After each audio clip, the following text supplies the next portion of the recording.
All right, back here on SportsLine as we break down the Titans' loss on Sunday and get set for Thursday night football against the 49ers at Nissan Stadium. Titans doing themselves no favors with all the turnovers there in recent weeks, and the mistakes, and specifically those turnovers, did them in again on Sunday in the 19-13 loss to the Steelers.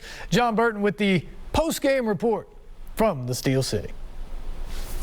The Titans' disturbing trend of beating themselves continued on Sunday here in Pittsburgh. Several mistakes, especially in the second half, allowed an otherwise lifeless Pittsburgh Steelers team to stage a big comeback win and knock the Titans out of the top spot in the AFC for the time being.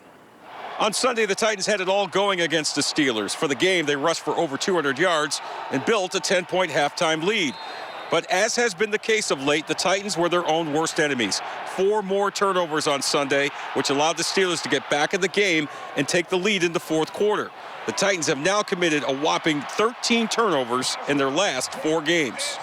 We're focused on it. It's something that we talk about, something Variable preaches. We talk about it on the field. We talk about it in practice. We emphasize it and work drills to have good ball security and finish. Just unfortunately, we're not translating it right now. Statistically, you have that many turnovers, it's like a 99% chance of losing. So we shot ourselves in the foot plenty of times. Like I said, a bunch of times before with turnovers, it takes all 11 of us. Despite the turnovers, the Titans' defense did its part, allowing just 1 touchdown for the game, and Pittsburgh ran for just 35 yards on the ground. The heroic effort by the D allowed Tennessee to not let this game get out of hand. Things happen in the game. Our offense turned over the ball. What we did, make them kick field goal. I think they kicked like 4 field goals. That's our job. We obviously didn't play complimentary football. You know, defense played well, special teams made some plays, offense turned the ball over, but they had some good drives, some good plays as well. So at the end of the day, their defense is getting turnovers. We got to get more turnovers, so that's their mentality. The Titans had a chance to steal the game late, but trailing by 6 in the final seconds, Ryan Tannehill's 4th down pass to Nick Westbrook-Akina was ruled short of the line to gain, sealing the win for the Steelers. Big body receiver. I felt like he was right there at the sticks for the first down. So unfortunately, we were just a couple inches short there. The call's the call, but they had a bunch of guys looking at it, a bunch of people looking at it, and said he was short. And to add injury to insult, Titans wideout Julio Jones had to leave Sunday's game yet again with that lingering hamstring issue, making it highly unlikely he'll be available for Tennessee's next game Thursday night against the San Francisco 49ers at Nissan Stadium. In Pittsburgh, John Burton, News Channel 5 Sports. Jonathan Hutton back now for keys to the game. And we've got to harp on those turnovers because you cannot win turning it over 4 times. It's been atrocious securing the football. That is now 4 or more turnovers in 3 of their last 4 games. And today, 4 turnovers led to 12 points. And when the offense is this bad at scoring points, the turnovers are a death wish. What we witnessed was a weak 15 second half meltdown. This team is capable of executing a formula that can win any game. But the turnovers have to stop because they just lost a game where they possessed the football for 40 minutes and doubled the Steelers in total yardage, Steve. Yeah, the Titans ran the ball 42 times for 201 yards without Derrick Henry. But did they run it enough, especially when things started to spiral in the second half? I don't think they did. No, Todd Downing had a great plan that he did not stick with. The Titans attempted 14 passes in the second half. Tannehill completed 9 passes for a whopping 37 yards. He threw a pick. He was sacked twice. Meanwhile, they were running the ball for nearly 6 yards a clip in the final 2 quarters. The longest pass play of the game was 18 yards to a running back, Dante Foreman. 42 runs is a lot, but their 32 pass attempts with 0 big plays is way too many passes with an offense that's void of vertical options.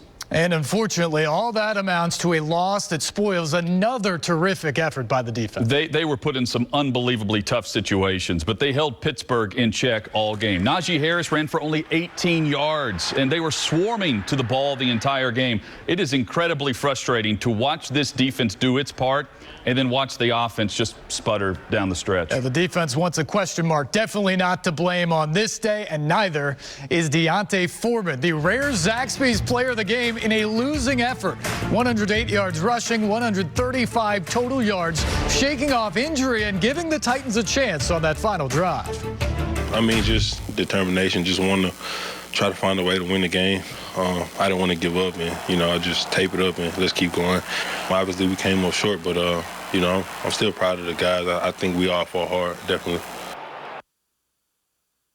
Time for Bullock's breakdown here at the Smart Screen, and let's stick with that final drive in which Deontay Foreman was a workhorse. And Keith, let's look at this. The Titans get the ball back with 4:29 left in the fourth quarter, down 6. But they stick with the run. 6 of the first 7 plays are runs. They get 43 yards to the 2-minute warning.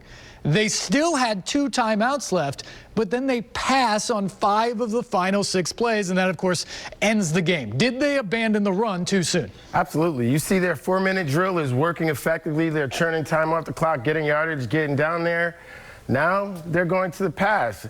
They've given Pittsburgh every opportunity when they went to the pass. So I feel like the running game is a big part. That's who the Titans are. It's their running game, and when you're going against the 30th ranked defense in the National Football League and you're getting 15 yards per carry in the fourth quarter, you stick with the running game. And with the timeouts, you figure you still have a chance to run it more than they did down the stretch. Of course, at some point, you have to get something out of that passing game. It looked like they had some stuff schemed up early on, but they were still unable to connect. Why?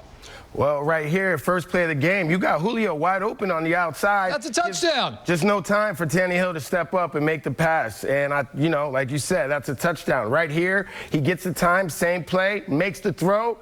Westbrook-Akina, come on, my guy, we need that. Although it was his first drop of the year. Terrible time. That's huge. Yeah, worst Terrible time. And right here, look, I like this every time. One-on-one, Julio Jones, put it on him.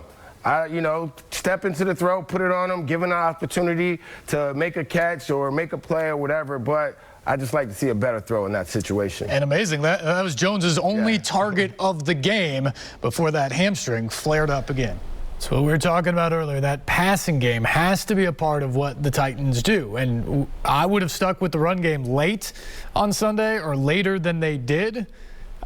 Given the fact that they had timeouts down there where they were, I would have used the run, made the Steelers have to play that differently. But ultimately, you got to make a play in the pass game in this league. And the Titans missed several opportunities on Sunday, and again, that's part of what cost them in their 3rd loss in 4 games. We'll take a break. We'll come back. We'll look at Bud Dupree's trip back to Pittsburgh on Sunday, plus look ahead. Get set for Thursday Night Football. That's when we return here on SportsLine on News Channel 5+.